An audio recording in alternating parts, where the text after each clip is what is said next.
Yeah. House Republicans prepare to interview Hunter Biden, though it's unclear if he will appear. House Republicans will vote today on their authorization into the impeachment of President Joe Biden.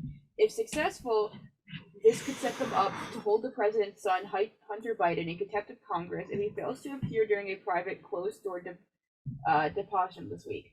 Hunter Biden's lawyer, Abe Lawwell, says that his client would only participate if the dispositions were made public.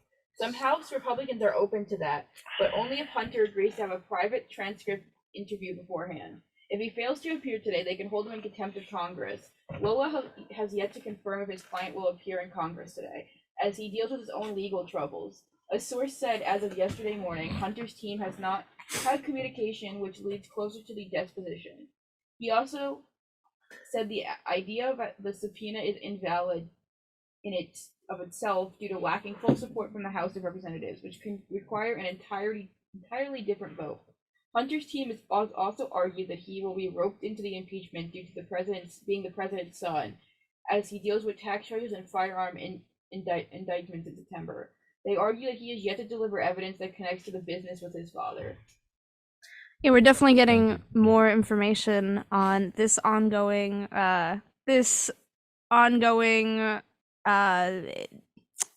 impeachment possibility investigation of Hunter Biden, this possibility of impeachment with President Joe Biden. And now they're finally like intersecting these two things that were sort of happening separately. Now the politicians are finding ways to take Hunter Biden's own legal troubles and sort of merge them into President Joe Biden, which of course is not surprising. Yeah, I mean, going off like when we mentioned on a similar story a few months ago, right? I think it was when in September when the president's son was made clear in the news that he was being indicted for firearm stuff, like stuff involved with obtaining a firearm. And we spoke about how especially when you're the son of the sitting president of the United States, you got to think about what is it like when the cameras are off, when the articles aren't being written in their lives, right? Because this is a high profile case, similar to the last story we read. A lot of eyes are on this, right? And most of the time if we turn on one of our local TV cable show, news cable networks, right? They're probably going to be reporting on this because it's in the news and people need to know about it, right? And it seems like, based off of what Riley said, it seems like there are some things in place where this kind of investigation won't go forward unless there's a little bit of a compromise. Like Riley said, the president's son Hunter Biden is not going to be doing this unless it's public, unless people can see it, and that's not going to happen unless they have a private interview before that happening. So it's kind of these little I wouldn't say petty things, but just little small increments from our elected officials related to this given thing, as opposed to being a lawmaker and serving in the government. But again, this is going to be another story that especially with the 2024 president election coming up, President Joe Biden past April has made it clear that he's looking to be reelected, right? And to have this kind of stuff going on with impeachment and your son dealing with a lot of legal stuff and your own poll is not really doing so hot. It can go a lot of different ways, Although it is very similar to other possible presidential nominees too. That's definitely right, and we're going to be hearing a lot about that as the coming months come along, and turn into a more lighthearted story here on the Morning Buzz, according to ABC7 and Y.com. As the Giants enjoyed a well-deserved Monday night win at MetLife Stadium this week.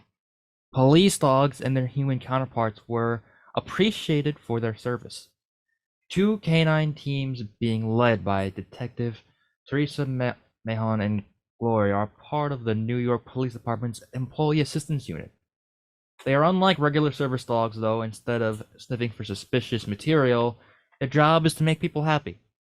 At MetLife Stadium this week, the dogs were highlighted for being part of the charity Puppies Behind Bars, or dogs raised and trained by incarcerated people in prison. The program focuses on people going through rehabilitation and training service dogs at the same time. Over the past 50 years, Puppies Behind Bars has trained more than 3,000 dogs in the forms of service animals, therapy dogs, and explosive detection animals. Watching the effect dogs have on the community, especially with students on campus, to highlight their immense training and giving back to society is something wonderful that keeps on giving, said Puppies Behind Bars representative Susan Lobel. This is really great to be seeing as a program, especially for especially in our prison system, which sometimes is not so kind to its inhabitants. That's the wrong word, but that's fine. It in a system that kind of is working against them. This is a nice thing that's being done, that not only is training dogs and is doing a good job and a great service for the community, but it's also it's a great therapy. It's a great way to be helping those incarcerated. That's right, Gwen. I mean, think about, we have dogs in our lives, right?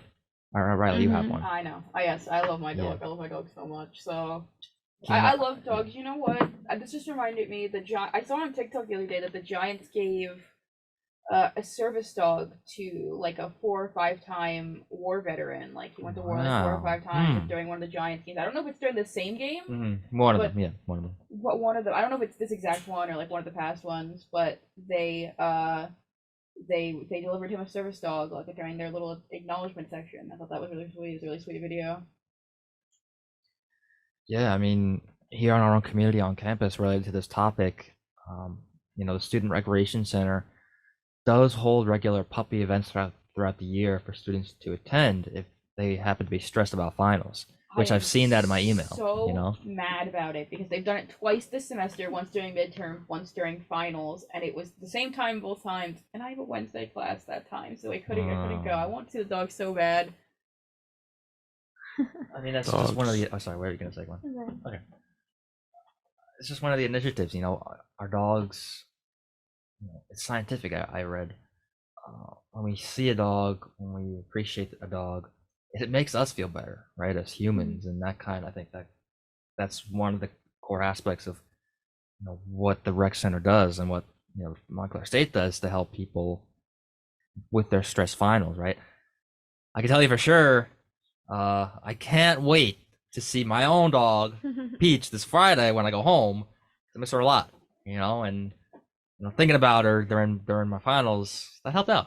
Just to think about her, that's the release of the impact that it has. And to think that if it's helping college students feel less stressed during finals, think about how helpful that can be to those incarcerated and those going through maybe more hardships in life than a few finals. So of course these are two different levels of things, and pet therapy is helpful in both, but it's great to see it being done in multiple ways and helping many different people.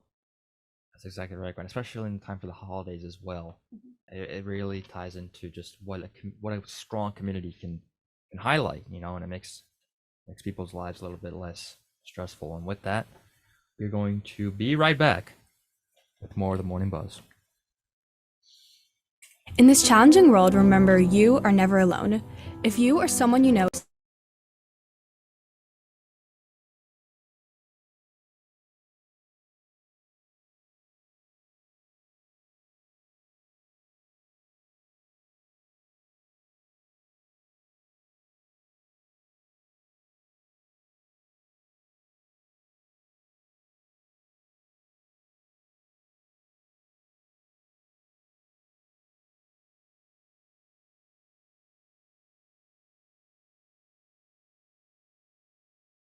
According to NBCWashington.com, Metro General Manager Randy Clark warned of a dramatic service and job cuts if the transit agency doesn't close a $750 million budget gap in the first half of 2024. Metro has sounded the alarm for months, saying that if a solution isn't found, it could change the transit system as we know it, with stations potentially closing early and heavy cuts to how many trains run. We've known about some of the potential implications for months, but Clark gave more specifics this week in this week's media briefing on his proposed balanced but significantly reduced budget for the next year. Lays out a sort of doomsday scenario showing what would change if the operating budget isn't increased. Clark said service cuts are the last resort and a decision he hopes he doesn't have to make. Every million is going to count. So we are managing every day, every single dollar to protect the service as much as possible, he said. The massive budget shortfall is linked to the problems with dedicated funding from DC, Maryland, and Virginia, low ridership, and rising costs due to inflation. Metro already cut staffing at least 5 stations this month, citing unprecedented budget challenges. Without a sustainable and predictable funding source to replace federal relief funding, the FY 2025 proposed budget presents an unrecognizable Metro due to unprecedented service cuts necessary to close the operating deficit, the GM and CEO of the proposed budget said. Clark said he's an optimist and that he hopes that the Washington metropolitan area transit authority's constant lobbying of jurisdictional partners will secure additional funding. And he said the governor of Maryland, Virginia, and state legislators are well aware of the state budget issues. Yeah, this, with how the rising prices of everything are right now in the state of the United States, this is kind of a commonplace story. We've been hearing a lot of different, companies, organizations going on strike, with the SAG-AFTRA strike, with the auto industry strike, right? And doesn't seem like these people are strike yet, but they're saying like things don't get done if we don't get the wages that we want. We might be looking at like reduced services, because people's lives are involved in this. They need drivers, they need train conductors to run these things, and if they're not getting a fair wage for their living, what's the point of any of this, right? Yeah, and it's very alarming in the way that on the other side of it, if no strike comes of it, and the people are fired, times are cut down, we're losing an incredibly reliable and efficient way of transportation. And public transportation is so important to just the way that so many people live, and to be pushing away from that is something that our society does not need to be doing. We should instead be pushing for more funding towards public transportation. So definitely very alarming to be hearing news like this, and hopefully people do fight for this. Hopefully funds are able to be pushed to this. Yeah, Gwen, I mean, based on what you said, if they said that they have a window of the early parts of 2024, which is a few months, right? Yeah. People don't get their act together and make some compromises, we could look at, like you said, the whole station shutting down, which throws a wrench in people's commute, in like the Washington, D.C., Maryland, and Virginia area who use these buses. So and it's something that we can relate to right here on campus. We have our own shuttle system. Yep.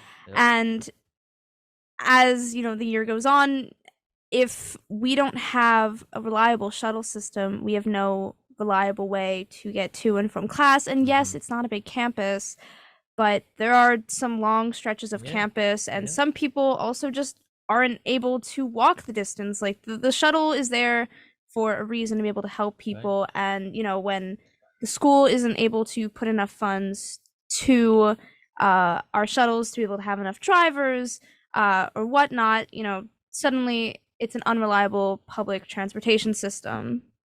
And that's also something I thought about going like part of running this institution Montclair, right, related to that shuttle service. You gotta like make sure you have good tires on each of the buses, as well as gas for them, which Yeah. we've been covering.